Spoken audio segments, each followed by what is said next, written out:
Do we have any geeks in the house? They're all down here, none of them are up there? Okay. I guess I could be considered a geek. Maybe a space geek. Space race was about to begin. In 1961, NASA launched America's first Mercury astronaut, Alan Shepard, on a 15-minute suborbital flight that touched the edge of space.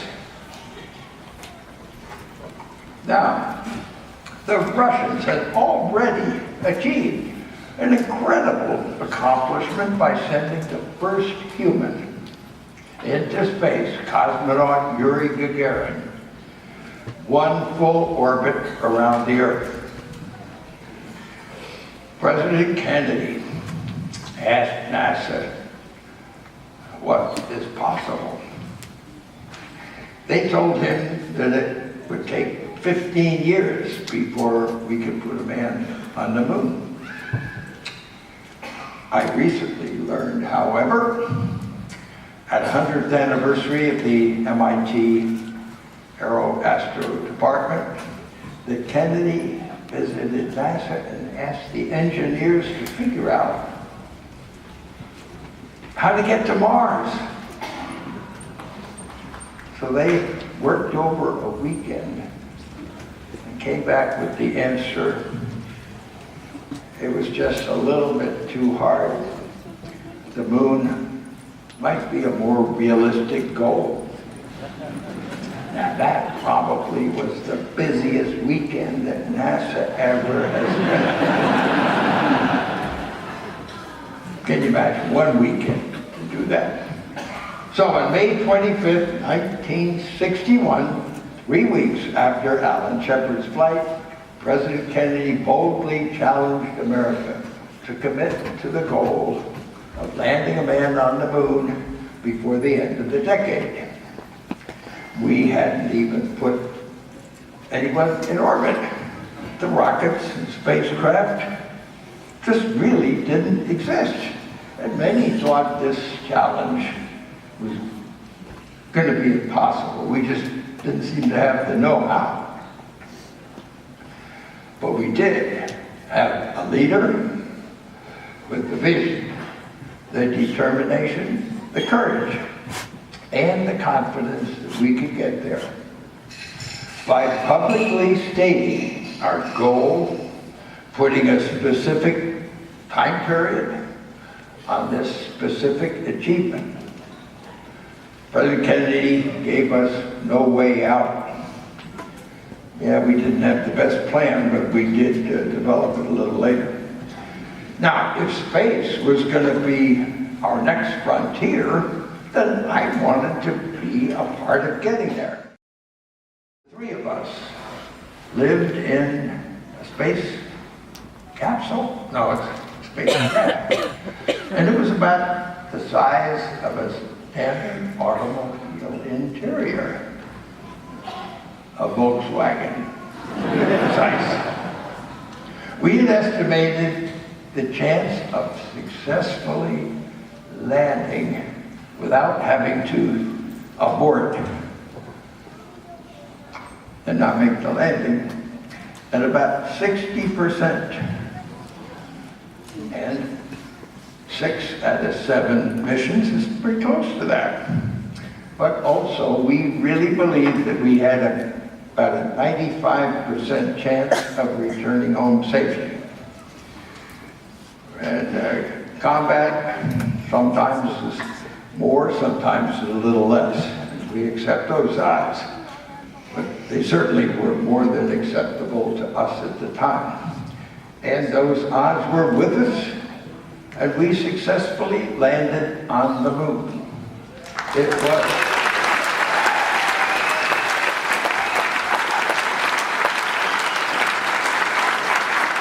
And it truly was one small step for man and a giant leap for mankind. Now, Neil was already on the surface, and he was taking a few photographs of me as I backed down the ladder after partially closing the hatch.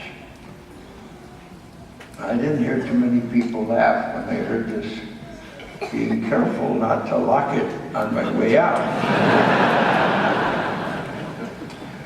Now, as I stepped on the talcum-like lunar dust, the first words that came to my mind were magnificent desolation. It was magnificent accomplishment for humans to set foot on another world for the first time. And yet there was the total desolation of what we looked out on.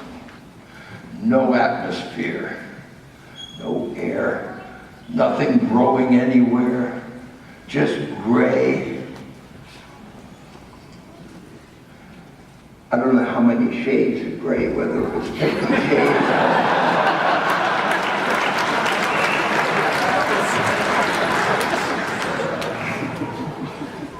But you could see the horizon kind of going away. It was so clear. And there probably wouldn't have been a very successful flat moon society. But it was black sky. Couldn't see the stars because there was too much brightness for our eyes. Now, this photograph that you're looking at now is the one that Neil took of me. It's called the visor photo because you can see a reflection of the Eagle spacecraft and Neil in the visor of my helmet. Now, people have asked me why this iconic photo is so great. I have 3 words: location, location, location.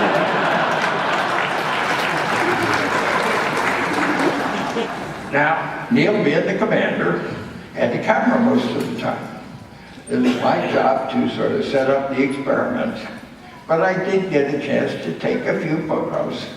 And this is my boot print on the moon. It was so distinct what the dust did when we put our foot down. I just felt I had to take a picture. I took a before and after, but it still looked a little lonely. So I did take another picture of a print and then the boot slightly to one side. Now my son Andy has turned into quite a photographer. Underwater on elephants and sharks and alligators. And he says that with all the photographs that he's taken, thousands of pictures as a photographer, but I've only taken a few pictures in my life, and this one turns out to be one of the most iconic photos. Man, once you get it right, why keep pressing on? Back on Earth, everyone felt like they had participated in this incredible journey. The world welcomed us back as heroes from the moon, but we understood that they were not cheering just for 3 guys, but for what we represented. That by the world coming together, we had accomplished the impossible. The true value of Apollo is the amazing story of innovation and teamwork that overcame many obstacles to reach the moon. And I feel very privileged to have played a part in this historical event. So today, at the age of 87, my life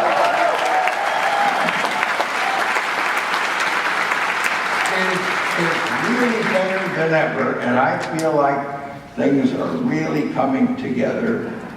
I consider myself a global space statesman, and I've been doing the very best that I can to move things forward. Now people ask me, why do we need to go to Mars? Why do we even need a space program?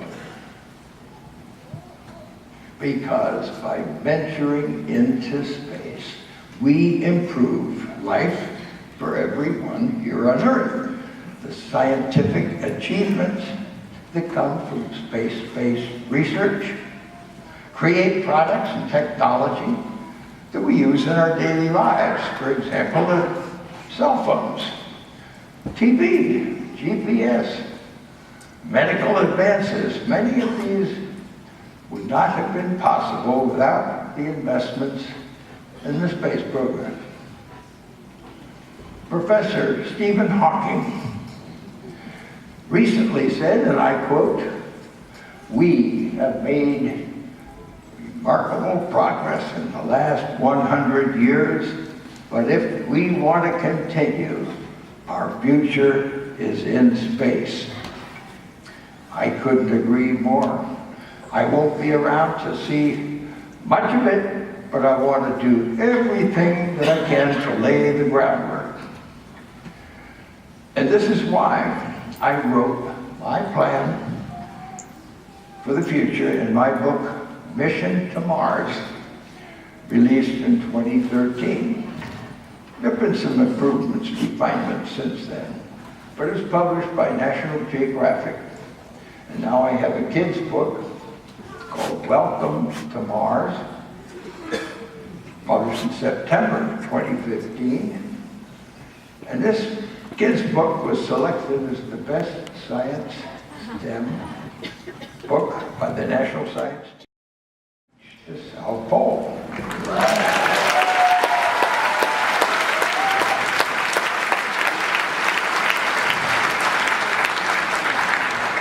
We do these things not because they're easy, but because they're hard. And I plan to keep pushing boundaries as long as possible. So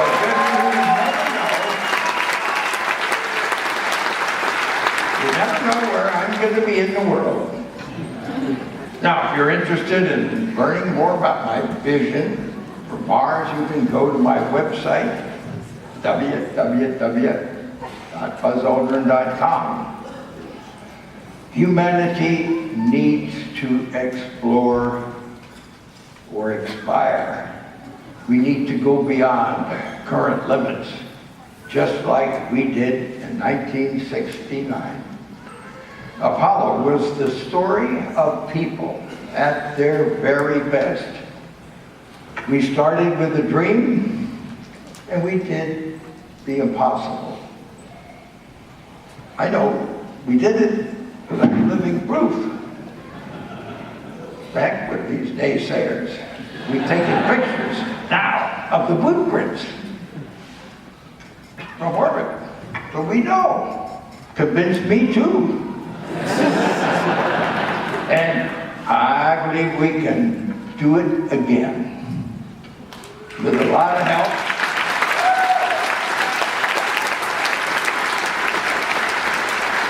So let's go do it again, and let's go for it. Thank you very, very much.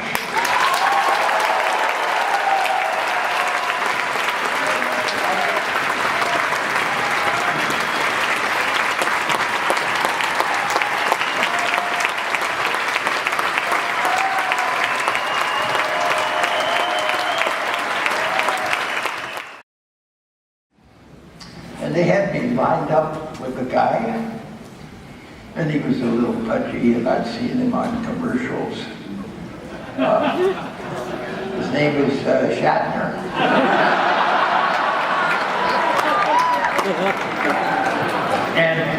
And I figured, geez, he's putting on a lot of weight, I'm in great shape. So this is not going to be a problem at all. And then it dawned on me that this guy's Canadian. He was born on skis. Can I tell you the Star Trek condom joke, my friend? No, it's not. It's not dirt. Is William in the audience, or is he here today? It goes like this. You need a Star Trek condom. But I'm giving it all I can, Captain. Don't worry, they're strong. She can't take any more, so, oh yes she can. It's a Star Trek condom, and Star Trek condoms stay put with their patented Klingon design. So the next time you're going where no man has gone before, get new Star Trek condoms, and you won't have to worry Are you selling? about the next generation. I'm done. Thank you, guys. Okay, thank you. Anything else? Have you used a telescope to look back towards Tranquility Base and make sure your footprints are still there? Since you've left. No, I've looked at the photos from Lunar Reconnaissance Orbiter, and we taped our explanations of what we did and how, while I was going back up in the ladder, Neil went back to the crater behind us, or West Crater, the one that had these big boulders in it. They weren't quite so big. But anyway, he wanted to take pictures of it. So I was going back up into the spacecraft, and he went back, and then turned around and came back a slightly different way. And by gosh, you can see that in the photograph. It is not footprints, but each time you put your foot down, it sprays out dust, and it changes the color, the albedo. And after 40 years, it's still there. And it agrees with what we said. So all you naysayers, forget it.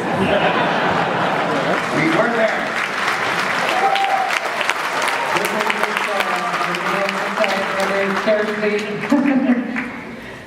Hi, I was wondering actually, what's the realistic time frame to go to Mars or colonize it, if we put all our efforts into it? Well, if we put all our something into it, we're going to go broke. It has to be done with a term that I have been cultivating. I think it's called fiscal discipline. Over the years, we have begun to do some things and develop things that some of us feel the continued development may not be the best thing. We may be able to phase out a little earlier things like the ISS. Otherwise, vested interest and congressional support are going to keep it going forever. The Orion spacecraft, with all respect to Lockheed, something was needed when we retired the orbiter, and it doesn't look like that spacecraft is going to fly with a crew in it until 10 years after, when we hoped it would be ready.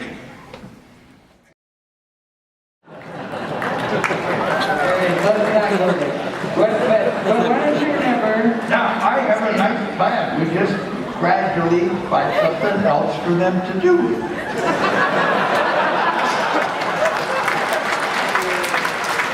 And definitely it's much better than what they've been doing, really. They're not convinced of it yet.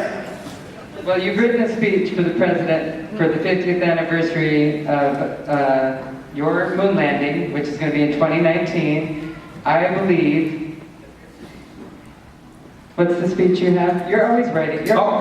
This is for July 20th, 2019.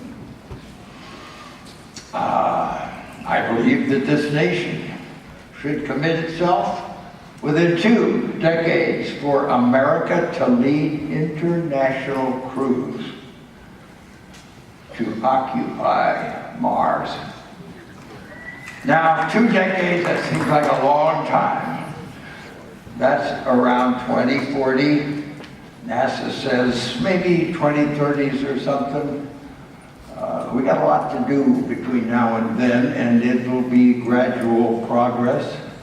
And I believe that the young kids born in the year 2000 will be the people who will make the first cruise to land on Mars.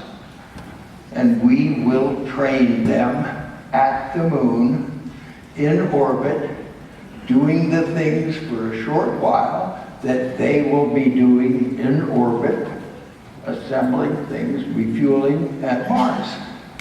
And then we'll send them down to the surface for a short while, so they really get to see what it's like living in a base that was designed to be the kind of base we would want to put on Mars. And if we've thought about it properly, it will be pretty close to that. And maybe the same nations will build certain parts of it for the moon and certain parts of it for Mars. You can talk about this all day. So It all makes sense to me. Ask a question. Yeah. Okay, thank you. We have one of our brethren right here. He's got one of our Get Your Ass to Mars shirts on. Woo! I mean, I like your suspenders. Actually, I have to take a picture of you. Well, that's the question first, so I gotta Okay.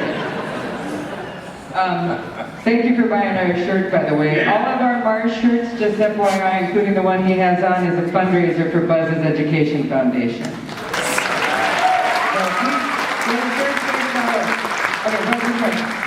Before I ask my question, I just want to say I'm an astronautical engineering graduate student, and you've been a huge inspiration to me and my fellow colleagues. But if we go to Phobos before we go to Mars, would you rather have an orbiting mothership where you can land her up and down from Phobos, or would you rather build a base on Phobos so we could use it as a stepping stone?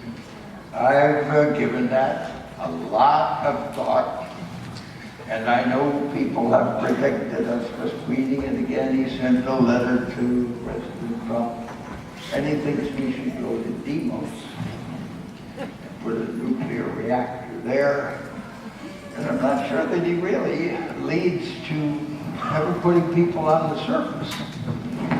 Now, there are a lot of things that have going for you when you get a little bit lower, like where Phobos is. It's 2.4 Mars radii away. And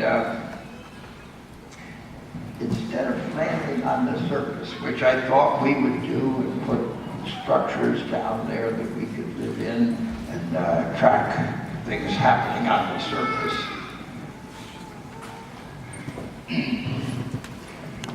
There's something in orbital mechanics that you could look up, and it caught the fancy of NASA when they didn't think President Obama's idea of sending a crew to an asteroid in 2025 and coming back. I thought for a while, where did he get that idea? And I submitted it the year before, on August of the study. But I knew that just sending a crew there, opening the hatch, going EVA, and that's not very much. Now, if you send just a robot, like it's 30 seconds away, and you got time lag and it's doing different things, and it's not too productive either. But I can't understand why this great swamp in Washington, D.C., that has spaceflight people, human, and has scientists. I know they compete for funds, but at least they ought to talk to each other. And if we send a robot, slow, saving fuel a year and a half, and it gets there 2 days after a crew that can stay there 60 days and come back, and on the crew we can have a scientist who knows everything about asteroids, and particularly this one he's looking out the window. And we got another guy who designed, built the robot, so it launched. And now he's looking out the window too. We got these two experts. That's a hell of a lot better than either one. Why don't we put them together? Okay. But we want to learn about Ask Phobos. Congress to understand that. They don't quite get the idea. If you want to know what he wants to do at Phobos, though, go do our virtual reality. The thing he was talking about is across the street. Everybody can go to the 8i booth and do the cycling pathways to Mars, and it'll show you what's going on at Phobos and his plan. Let's get this young lady right here. Yeah, we'll have to do a little faster. I know, you're going to follow your time. We got 10 minutes. All right, let's go. After that inspirational speech, I feel really awkward asking this question, but how did you and Neil Armstrong decide who would walk on the moon first? Like, was there a rock, paper, scissors competition going on?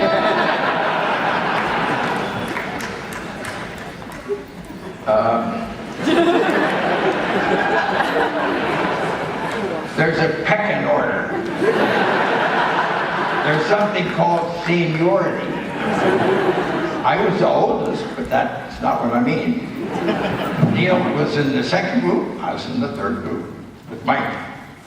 But Neil was a fantastic test pilot. Now, all the missions before, when they opened the hatch, one guy went out, was never the commander, because he had many things to train to do. And going to the moon, he's the one that's landing, and he's the one that's lifting off. So there was a group of people who were involved in experiment works who said, well, we put too much of a workload on the commander. This ought to be done by the junior person, the co-pilot. Well, you can do both if you think about it, but we never, the symbolism and the media, who's going to get out first, what's he going to say? And it really screws things up when you're trying to reach correct decisions. Absolutely no doubt, the senior person symbolically should do the thing that is symbolic. And he did that. And then we got outside. But he's a leader and I'm a follower. It was not specified who was doing this and that. So we could have worked it out a little bit better, but that's why we do things and we debrief afterward and come up with better solutions. The way it was done was correct, absolutely. I looked at the camera that I turned on out the window and I saw Neil getting his contingency sample. And I thought, now what would it have been like if the commander had been looking out his window and I was out there doing that stuff? That would just not have worked at all. It was not right. What we did was absolutely correct, but we need discussions and debates. And sometimes the pressure of, what's he going to say? What's he going to say? When he gets out there, it becomes a bit too much. It takes things out of perspective.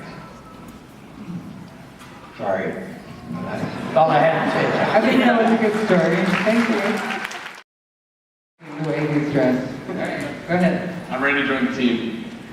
So you've been an inspiration to me directly, but even before that, it was indirectly. So I have to ask, how did you get your name? What does it mean? And how do you feel knowing that Pixar named Buzz Lightyear after you? Didn't we allow just one question per person? Say it so it goes quickly. I had two older sisters, and I come along, and my father's Edwin Eugene Aldrin. I'm Edwin Eugene Aldrin Jr. They didn't want a junior, and the Air Corps people called my father Eddie. My mother hated that, so she called him Gene, and everybody in the family called my father Gene. So they hadn't given it all that much thought. And so my older sister was occasionally teasing her baby brother. She couldn't pronounce brother. It was Buzzer. That's absurd, isn't it? Believe it or not, I ran into another guy who had the same name of Buzz, and he got it the same way. Now,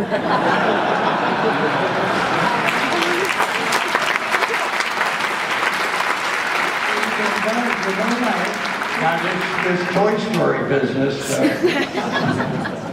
I had to teach that dummy everything he had to learn.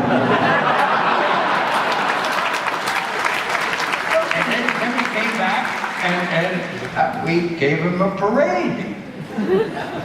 Yeah, you did do a ticker tape parade with him at Disney World. I hate to go into the details, but No, don't go into detail. So let's take another question. Hi. Do you think that the search for extraterrestrial life will be fruitful, or do you think that colonizing our solar system is the only way to guarantee that life stays existent in our galaxy? Well, to the answer of your first question, the answer can be yes, we'll find it, or no, we won't. And I think both answers are ones we're looking for, one or the other. And will we find that close by?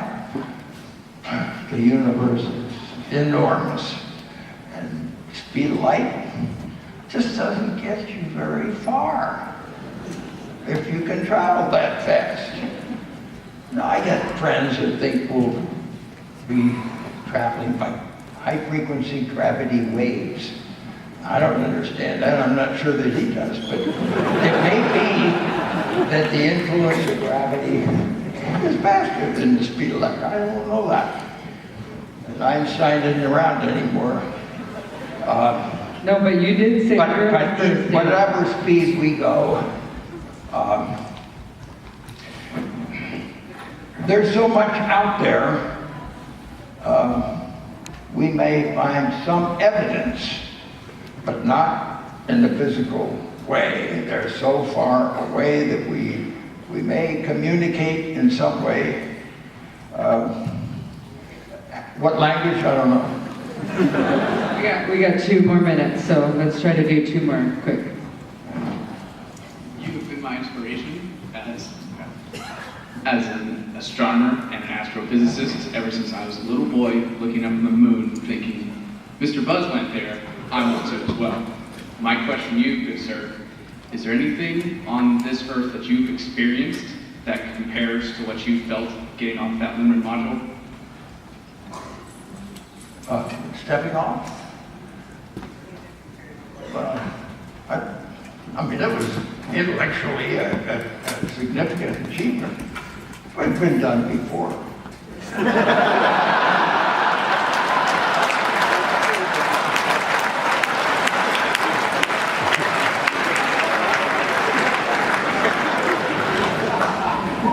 This is what's important, the intellectual part of what it is you're doing and what you're looking at, and you're looking at something that you don't see anywhere on Earth, really, and that changed in millions of years. You know, that's something to realize. He's always trying, that's why he's been all over the world, so. I would say that whale shark photo, I think he's almost more proud of that than he is of walking on the moon. I'm not kidding. If we had time, we could explain it, but let's take another question, and then we're out of time, it looks like. So quick. All right, thank you. If you had one piece of advice for the big private space companies, Blue Origin, SpaceX, as far as moving forward, getting to Mars, what piece of advice would you give to them? Work together, and work together with organizations that represent people. We're going to be discussing that a little bit. Is it government or is it individuals who have acquired the ability to do things? There are things wrong with both extremes. The solution is in between, and I just can't imagine a worldly enterprise being carried out by organizations of people here that somehow turn over the keys to the future to one fortunate person who has been able to do fantastic things in their life. But I just don't think that those people really want it that way. I think that they want to work together. And it's something that's going to have to be worked out, just like a lot of things. They're great inspiration. They fit into plans very nicely. And big companies that have been around for a long time, they fit in too. Sometimes they want it all. And they got somebody in Congress that'll help that happen. And that's called a lobbyist. And, All right, we're out of time. they're parts of the swamp.